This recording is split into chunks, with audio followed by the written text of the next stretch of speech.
Yo, yo, yo. It is Tuesday. You know what that means? It's the Monday Mack. I Um, didn't know that's what you. I forgot what we were even doing. That was funny. Uh, you know what it means when it's Tuesday? It's time for the Monday Mack. We're a bit late this week. We had some family circumstances. Um, is that a thumbs up? Did you send a thumbs up? no, It automatically sent a thumbs up on my side. That's Do you see it up here? I Thumbs do up. I say don't it. know if Yeah, I anyone don't else know. can see it on video. This might be totally ridiculous, but we have a new song out. It's called Demons and Desires with a fun mini B-side called That'll Do. Go check it out. And that'll give you an idea of why we think we could talk about other people's music. Yeah, and it just got added on a couple playlists that I don't have in front of me, but I'm gonna add them to the description. Got added. We started doing Submit Hub.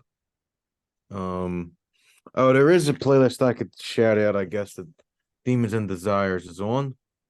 And let me just prepare that. You know what I'm saying? Matthew, tell the people something real quick. So it is Tuesday, obviously, and I just hit my new squat max which isn't that really that high in the weightlifting world, but it's good for me. It's high for me. And I feel pretty good about it. I feel pretty strong. And then I went for a couple mile walk. It's important. My message of the day today is everyone stay active, get outside, even if you're just going for a walk. It'll make you feel a lot better. Yeah. So here we go. Here we go. So the indie fall rocks playlist by exclamation playlists. Um we're in a group of we're in a playlist full of incredible artists, including Bees and Scoopski and Unlucky Mammals and a couple other awesome Orange Creek. God, this is a boring intro, but go listen. Just fucking look our song up. I don't know what to fucking tell you people. Just look the fucking song up. Just look I'm it so up. sick of I'm sick of placating. I'm just gonna start saying some shit. That's right. Just look the Fucking fucking song song. up. Just look at the fucking song up, for fuck's sake. And then we're gonna listen. We listened to new music this week, so you guys don't have to. Okay, Yeah. so we're gonna start it off on October 17th. We reviewed first up new song by Drake. John, you could start this off because you're a bigger Drake fan than I am. The song's called 8 a.m. in Charlotte. All right. So a little backstory. Drake is known for on almost all of his albums, or maybe all of them, his best quote unquote like rap song or like some of his best work. It's usually a time and then wherever he was at when he wrote it. So like 6 p.m. in New York is excellent. And it's about like he like this is Tyga in it. It's fucking great, and he just raps about his life, and it's awesome. This is his newest one, which is eight. Is it PM or AM? I Eight. think it's AM. I think you wrote PM, but I think it's actually AM because when I looked the song up, 8 a.m. in Charlotte came up. All right, so 8 a.m. in Charlotte. It's on his newest album. And he starts the song up by saying, "My throat's scratchy from last night." Yeah. I just said real simple. Beats okay. Lyrics are decent, but I do have to say because of the current structure of like music and streaming, the fact that this album, which is at best an average rap album, the fact that this album's going to win so many fucking accolades and it's going to break so many records, With his stupid son's head. disgusting. It's really annoying. Um, and it doesn't, this song's okay. It's not my favorite, like whatever. category he does, but I gave it a 6 out of 10. I gave it a 6.4 out of 10. I read that wrong. I gave this a better rating than you. 8 a.m. Charlotte, Drake. I feel like Drake should. I feel like I should like Drake more than I do. This song features a laid-back lounge beat, great flow, and good verse. But for some reason, it's hard for me to like it as much as I should, or as much as I feel like I should sometimes. It's still just very shallow at the end of the day. This all the song is fuel for the ignorant to keep them in their predetermined loops. Not a bad song, maybe objectively, but it's just more of the same. Clever enough to make someone feel important, but nothing more than that. 6.5 out of 10. Yeah, I think I had a bad taste in my mouth because like right before I like listened to it, I seen that he like beat I think he beat one of the Beatles records in like, and he's probably gonna have the most sales of all time, album sales of all time for this. And I don't even know how you quantify that. But Just drivel.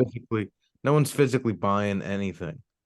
I feel like Uh, this is just he has the most it's the biggest consensus background noise for the most people right now. yeah, and I like Drake. I mean, how many times have you heard me listen to Money in the Grave? Or like I mean, Just Hold On, We're Going Home's a classic. Like I like Drake, and I like different versions of him. I like when he raps. I like when He's he not putting out classics though. singing. But this isn't a fucking classic, and nothing on his new record's a classic. She's Dumb Kid's new song. I don't even want to give that the time of day. You know, this is my thing. If you know, you let your kid experiment, don't write it for him. The kid probably wrote the thing, whatever. But when you're Drake's son, how the fuck is that the production quality and the fucking mix and the fucking like what in the fucking world You know where was I come, that? you know where I stand on it, the way I feel about it. It's not like his son's like fucking Michael Jackson at 5. You know what I mean? This like No. prodigy talent. He's just a rich guy's son. Yeah. That's all he is. So it's like Yeah. I don't know, like good for them that they're able to do what they want, I guess, but at the same time, too much exposure raising he's gonna raise this poor kid with a god complex. Hmm. And I don't know. Let the rich be rich and let them be ignorant. Whatever. Yeah. But Um half decent song. Next up, Run Run Run by one of our favorite bands, the Libertines. We don't Um talk about the Libertines a lot, and I think it's we because they don't. kind of, besides 2002 and 2000 to 2004, they really self-destructed for so long, and then they had a comeback album in 2010, which was okay. It was actually better than okay, but it wasn't good. It was Um deep. what is it? Gunga Din? That's a That's like really a good 9 song. out of 10. I love Then that song. Heart of the Matter is a great song, but then there's You're My Waterloo, but that's an old demo that they did. So this song, Run Run Run, is not as good as any of those songs, but it's No, still a really fun song. That's what I wrote. It's a really fun song. It has a go-go beat. I was because it was kind of like too much of the claps and all that stuff. But I enjoyed the reflection that was put into the lyrics amongst the chaos. It felt very like much like a Libertine song, and it was a strong effort. I gave it a 7 out of 10. um, Run, Libertines. You give it a 7? I gave it a 7. I couldn't rate this song lower than the Drake song. Oh, I could. I said kind of fun, catchy. Happy they're all still alive and making music. I'm always excited for another Libertines record. 5.4 out of 10. Yeah, I'm gonna be real. I'm not gonna listen to this song again. I think I overrated it. I think I heard the Drake song and I was like, I have to rate this Libertine song higher. But I felt like this song could have been better, but it just didn't get all the way there. Yeah, Like this that's felt what like I'm the saying. first demo of this song, and then but the song was only written by Carl. Like Pete had nothing to do with it. That's probably why. That's like when Miles Kane writes his own music instead of having Alex Turner. Like Yeah, that's a great way to. The Libertines are like a really drugged out version of the Last Shadow Puppets. yeah, yeah. I would agree with that. I would definitely agree with that.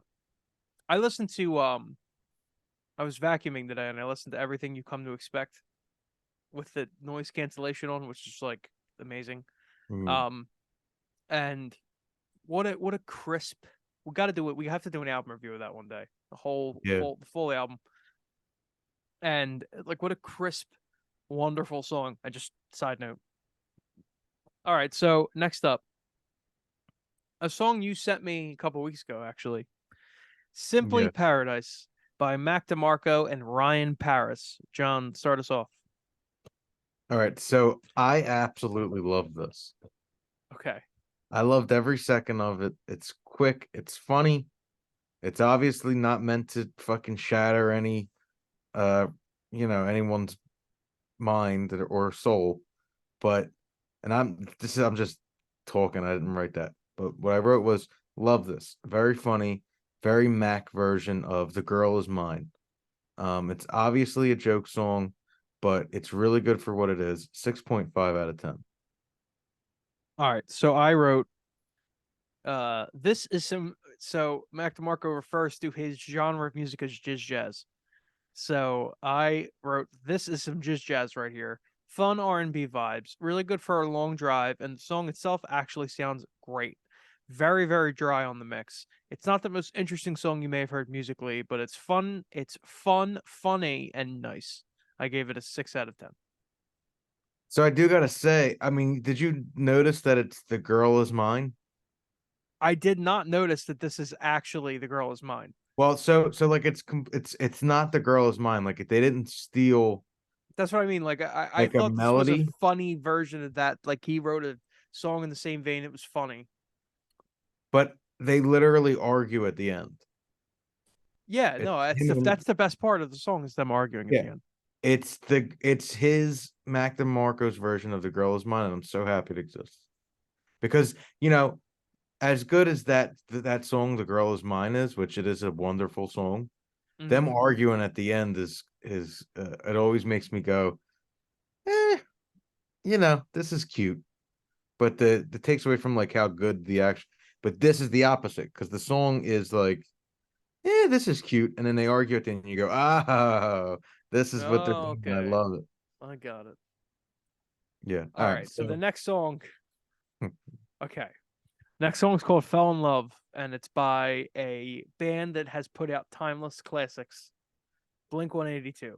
It's their yeah. newest single. I'm gonna go. I didn't write a lot. I didn't think the song deserved a lot. This is my lowest rated song of the day by far. This song is mixed to sound like a Fall Out Boy song, which disgusted me, considering if you compare this song to how their older records were mixed and sounded. This is basically a Machine Gun Kelly song. Absolute drivel. We'll never listen again. 1 out of 10. All right. So we did give it the same rating, and I referenced a different band that they stole from to write this. I didn't steal. They gave him writing credit. I Travis said Barker produced this, by the way, and it had 6 writers. I said disgusting. Well, the reason they had 6 writers was because they lifted the guitar or like little xylophone thing from This Close to Me by The Cure, which Oh, as okay. you I didn't pick that up. I didn't pick up on that, but Ryan Tedder from the douchebag band, he's a co-writer on this song. it shows that they really they stole from Robert Smith and then got all the fucking worst songwriters in the world at the moment in a room, and we're like, let's ruin a Cure song, and it wasn't a Cure song. Let's ruin any note. They shouldn't be playing any single fucking like corroborating notes that the Cure did I at agree. this. They should take up entirely different instruments so they They don't did a even. cover of A Letter to Elise, Blink 182, for like some kind of thing for That was probably terrible. Matthew. When I tell you, I was violent when I heard it. I was, I was. You couldn't. I couldn't. No other cover could ever make me as mad as that because you just expect better. But anyway, 1 out of 10. Song's upsetting. Okay, so next up, a song that maybe in comparison to the song I just listened to Yeah, really took me by surprise. This song's yeah. called Already Over by Mike Shinoda, um, who was the co-lead singer rapper of Linkin Park. John, what is your thoughts on this song? All right. Way better than anything Blink has done in 10 years. Definitely. Still not my cup of tea, but has integrity. 4.6 out of 10. We honestly had close ratings. I said this is not the best lyrical effort, but I was thinking this was going to be much worse than it was for Yeah. sure. Um, this song is much better than what a lot of his peers are doing. He wrote and produced the song entirely on his own. So there's basically no other creative person to the song other than him, which I appreciate. Um, I respect that. Song had a really good length, and it was a proper rock single. I gave it a 5.5 out of 10. Okay, We're gonna have hold on real quick. Don't pause it. pause. All right, I won't Don't pause it. pause. Do I need to plug something for the people? Pause. Because 1 second. What are we doing here? What are you do? What you're okay? John's phone. I'm gonna narrate. John's phone is just off camera. Mom, you're on the podcast. Say hello to everybody. Hi, everybody. Can you hear her? I can hear her. Hi, Mom. Hi, everybody. Everyone can hear you. Podcast people. I hope everybody's having a good month. I don't know what to say. Bye, Mom. All right. You're off speaker. Now John's on the phone. His glasses are on his face. I'm narrating for all the Spotify listeners. That's all right. Well, He's taking in information. He doesn't want to pause it still. all right. Yeah, great. No, not at all. He doesn't want to pause it. No, No, totally fine. Let me call you back when I'm done this. totally fine. Everything's okay. Love you too. He's trying to get her off this, trying I to will. rush. She said goodbye. Bye, podcast mom. She said goodbye. I think we should start taking phone calls. Okay. Sounds good to me. All right. Next up, we have a song called It Takes a Woman by Chris Oh, wait, what was Stapleton. your rating on that? 5.5 out of 10. Really? Yeah, 5.5 out of 10. I there were some moments I thought musically it was pretty cool. It reminded me of like a classic, maybe like if Linkin Park put out a song on their earlier albums that like it's honestly better than some. We just listened to some songs off Hybrid Theory. Like I would put this song above like a couple songs on that album. Mm-hmm. Like it wasn't really that bad. So I was like, well, this was slightly above average.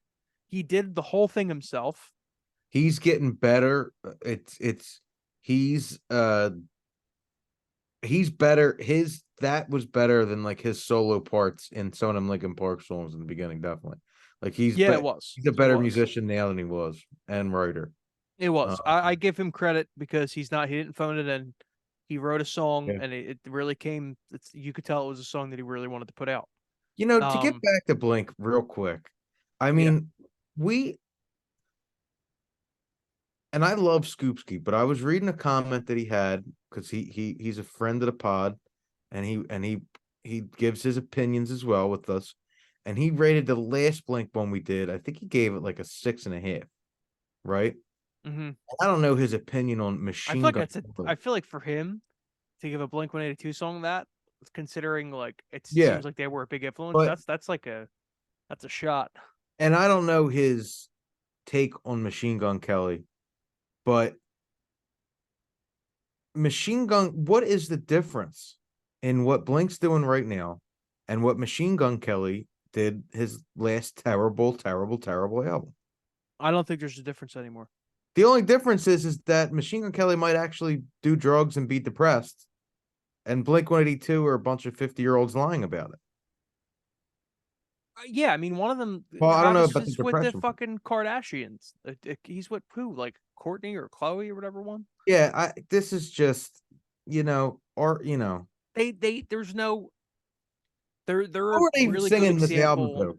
They're a really good example of people that now that they're the fame and the fortune and all that has fucking withered away their creative ability. And they may still be great people in real life. Like if we met any of them, they're probably lovely humans. They're probably fucking They awesome. still have great music taste. They're probably hilarious, but this is not anywhere up to where their old quality used to be. Yeah. It's just uh like fucking write a song about something else, anything else. Like literally write a song about how you fucking remodeled your house. A song about their couch would be better than whatever they just tried to do. Yeah. Just Okay, so real trash. so to move on, another song that took me by surprise, and that I actually enjoyed. Up next, It Takes a Woman, Chris Stapleton. John, You tell gotta it. go first. You gotta go first. You want me to go first? All right. So Yeah. I actually liked this song. I've been listening to a ton of country, not new country, old country. And this song right away sounded like an older country song to me. And for Chris Stapleton, I thought that this was a really good departure from all of the other Chris Stapleton songs that I've heard.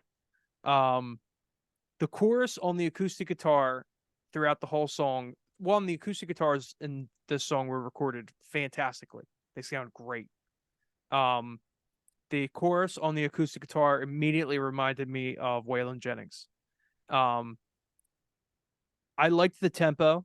I thought the harmonies were really good. I kind of lost me a little on the chorus. This guy has a really good voice. I don't listen to any Chris Stapleton to know what his voice is or was, but he has a really good voice. He's like a more country Caleb. Vocally, like vocal tone and all that kind of stuff. I enjoyed the Willie Nelson style solo. I thought this was a solid country ballad for modern times, and I gave it a 6 out of 10. Okay. So first off, I do like a couple Chris Stapleton songs. You Should Probably Leave is excellent. And Tennessee Whiskey's a great fucking song, even though I like the people that like that song for the most part, I probably don't like. But I don't really have any context for Chris Stapleton. Like I don't know if he's like if he's like a Toby Keith or if he's like a Waylon Jennings or if he's like he a seems fuck. I don't know if he's like fuckboy country. He doesn't look like that. no. I don't know. He's like he makes decent country music that's from his soul.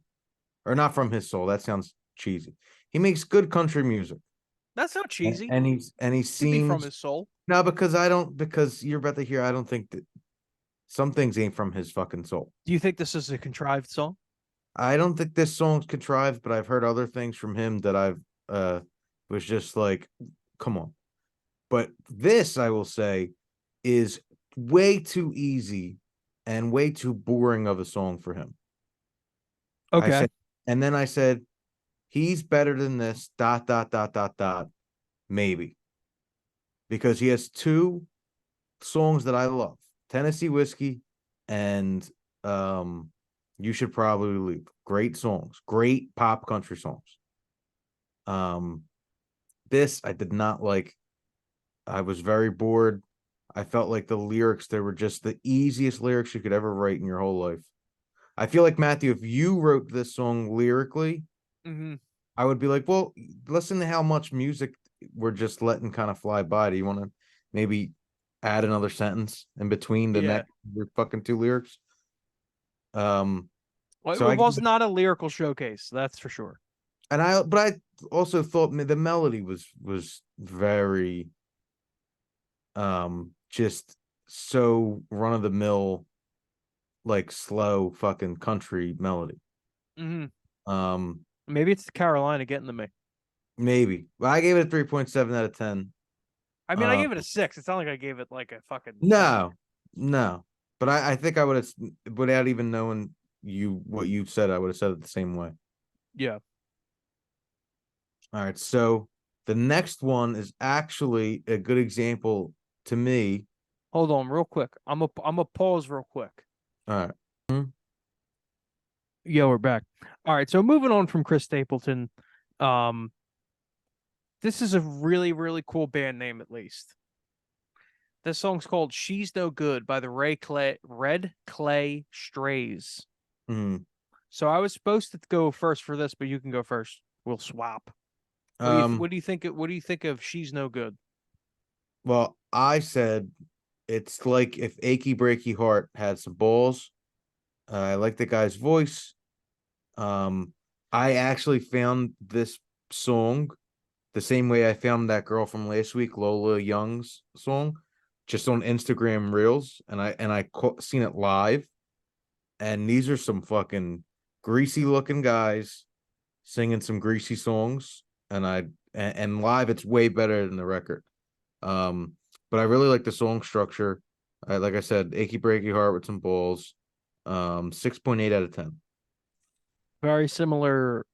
I didn't get "Achy Breaky Heart" vibes, but I don't know that song well enough. Okay, so first thing I said was, "Whoa, great name, such a live sound." I don't. Can you hear Libby in the background? No. Okay. I said, "Whoa, great name, such a really cool live sound that they got in the studio." I got like Eagles, but like when they tried to go rock, if they all had terrible recording equipment. Um, they're not Yeah, the reinventing the production. wheel. They're not reinventing the wheel, but they're doing it justice at least. 6.5 out of 10. I actually didn't. I felt like this was and we're no. If you were going to give us a grade, like a card, like a grade card, what the fuck is it called when you go when you go to school? Report card? If you were going to give us a report card, I think, and it's probably not even our fault. I think it's our money. Like, the equipment isn't incredible. And we didn't go to Yeah. school for mixing and mastering. So like that would probably be our lowest grade. But these guys, I mean, I I I feel like they're on the same level as us when it comes to production, maybe slightly better. So Um, or not like like no, the I disagree. engineering. I disagree. Maybe I they're felt a well, little empty. as far as skill, they might be better than us. As far as how their Oh songs yeah. sound, as far as how their song sounds, I think our songs sound better. I don't know if our song. Our songs sound better than a lot of other people's music, and I think we have a personal bias because they're our songs. We might think they're worse sounding than they are. But like if you just scroll through Spotify shuffle, I think, but this is what I and I'm think. talking Mack Brothers, not 1940s. Well, I think the last two things we put out, Demons and Desires and Drinking and Work, we really hit the nail on the head.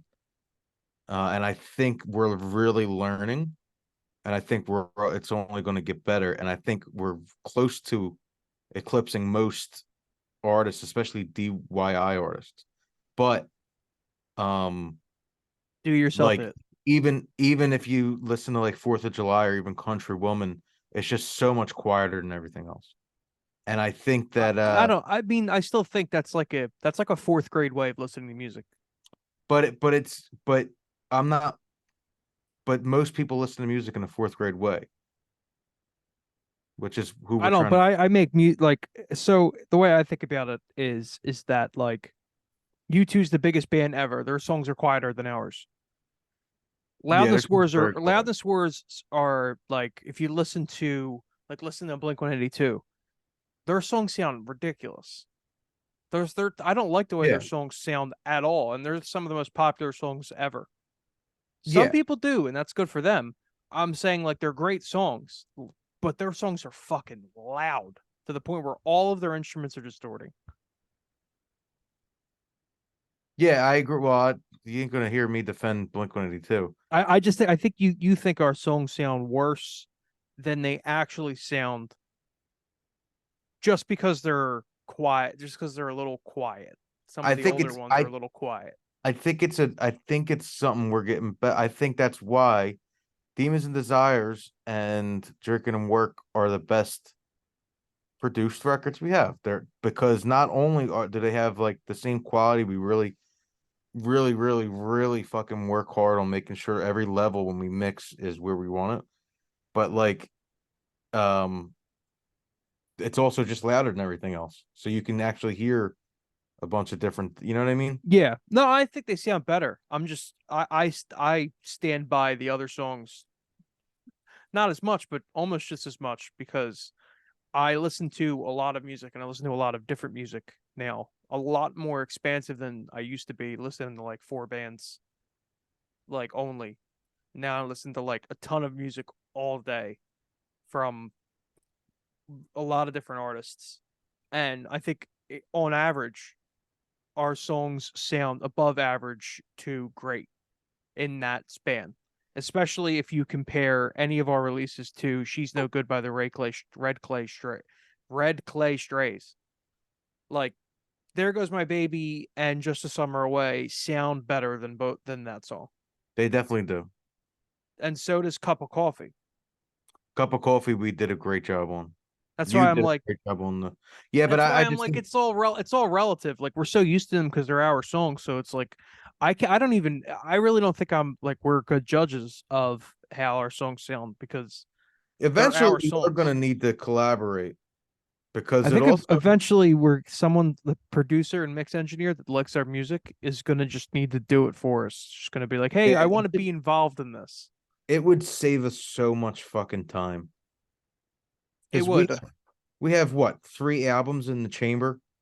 We do. We also have 5 minutes left, and we have two more songs to go over. So we should get back Yeah, to you're our right. review. All right. So the next up, we have a song called "Black Hole" by Boy Genius, and I'm going to take this one. So apparently, this is an indie supergroup, and it does not sound like it. It's three of the most popular female indie artists, um, on the indie circuit right now. Phoebe Bridgers is like one of like the indie darlings. This song apparently was done with Rick Rubin. Um, What? yeah, Oh, they did. Boy Genius just did a record with Rick Rubin or like at Rick Rubin's studio. There's something in the Spotify description that mentions Rick Rubin. I don't know. It's whatever. So I wrote an interesting listen. They are trying to surpass their boring cafe voices and do something great, and I can appreciate that. I'm rooting for Boy Genius's success, but this song does not do it for me at all. This song gets a 4 out of 10. I was bored throughout the song. I thought the lyrics were mid. I thought the production was below what it could have been. And I don't understand why they're indie darlings. I think it's because people just want to be different and they want to like, you know, they want to have their coffee. They want to have their like, name brand, weird off brand, whatever the fuck coffee that they got from Papua New Guinea and sit in their hutch and rock on their hammock or whatever and listen to the song and go, wow, I'm so artistic. Like, I think that's the point of this song. This song is for people that like to listen to true crime podcasts all day. That's what this music's for. So this song is boring to me. The song's boring to me. I feel like if you're really pretentious, this is for you. yeah. I real quick, just a real quick note. What I said. This is a morphine drip. I'm Four more point 4.7 out of 10. all yeah, like they're like for people that are on morphine, this is perfect. Yeah, yeah. Okay, move. So we have a John. This is a John band. Like John stands behind these guys. Timbre, Mystery Street. The song's called Mystery Street. What do you think, John? So I don't know if I stand behind it. You know what they're kind of like. It's like when a guy you like asks for a job, and you give his like resume to the HR person, but you go, but if you don't like him, um, if you don't like him, don't ever say that I was the one who gave you the resume. You know what I Oh, mean? okay. That's Yeah. what they're kind of like. Cause but I always give them a listen. Anytime they have something new, I'm gonna listen to them. I said it's like if it's like if the Beatles were from New Orleans. It's a fun song. It kind of gets a little too much at the end, but overall, a fun listen. 7 out of 10. Okay, so this is one where we disagreed a little bit. This just felt like a song that was made for a movie. Kind of fun, but not my swing as of today. It felt like the most perfectly average song I've ever heard. The song was a 5. Every part about the song was a 5. The mixing was a 5. Everything was just like, okay, this is a song. Like, all right, nice. Yeah, I don't blame you for that at all. It I it think didn't feel bad, but it didn't really feel good. It just kind of felt like it was there. It was a perfectly mid song. there was so much mid on this week, and Blink 182 brought the average down to like a 2.5 out of 10. They So, really did put a damper on the parade. All of a sudden, me and you hate our own music now. yeah, Like, we hate our see music. what We Blink hate everyone 182 else's did. We music. hate everyone else's. See what Blink 182 did and does to us. I mean, I'm gonna. John, we have a minute left, so I'm gonna cut to the chase right here. Everyone, we are doing starting off tomorrow. We have a special guest that's going to be on the podcast, Mhm. and we're doing our horror Halloween special. We're reviewing our first horror movie next week, Yes, two. and The next four, the next 2 Monday Max and the next 2 podcasts will all be Halloween seasonal reviews. Some music and some movies, with special guests joining us. So you're not going to want to miss it. Like and subscribe. Follow us everywhere. We're on Apple. We're on Apple we're Music finally on or Apple Apple Podcasts. or God, Crapple, depending on where you stand. I need to trim my nose hair. John, And we didn't talk about the war this week we're not going to until this Monday November. Mac. That's right. That's right. There's a war ban on our podcast in No November. war until November. No, yeah,